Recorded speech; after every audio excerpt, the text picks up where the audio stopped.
Time now for the financial week. A global tax collection framework could be in place by the end of 2024. Finance Minister Dr. Nigel Clark made the revelation at a recent forum. Javon Keys has the details. Globalization has opened opportunities for a number of firms to earn in multiple territories, a reality which has caused some taxation concerns. That are the largest, most profitable entities in the world that fall within this kind of scope of operations, where they derive revenues from customers around the world, but have no establishments in those countries, and therefore their profits do not contribute to the tax base of the countries from which their customers exist. There has also been some global consensus on how to address this. The Pillar 1 solution has been created through the Organization for Economic Cooperation and Development, OECD. And that solution calls for about 87 companies, global companies, who are in scope. Well, that's a technical phrase. And I mentioned 3 or 4 names, but it goes 80 names deep.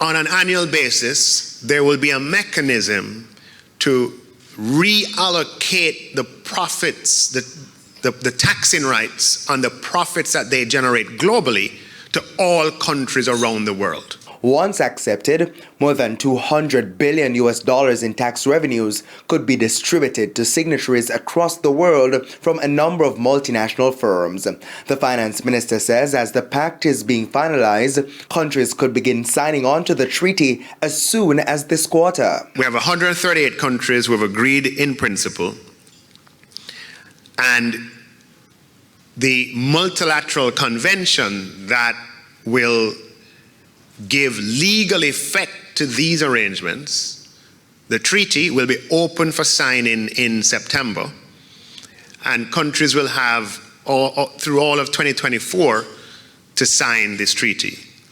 That period of time is required because countries have to make sure that aspects of their domestic legislation, which in some cases hundreds of pages, thousands of pages, are compatible with the treaty details. For the financial week, I'm Javon Keys.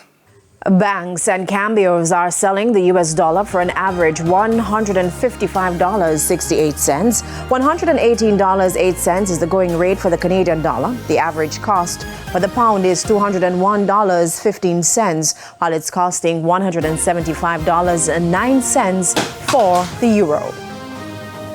The JST index declined by 3,608 points, while the junior market index lost 26 points. Among the 40 winners were Jamaica Public Service, 7% shares, 138 Student Living Jamaica Variable Preference Shares, Palace Amusement, ISP Finance Services, and Spur Tree Spices. The 47 losers include Pulse, Trans-Jamaican Highway, 8% shares, the Kingston Wharves, Cygnus Credit Investments, Jamaican Dollar Shares, and Access Financial Services.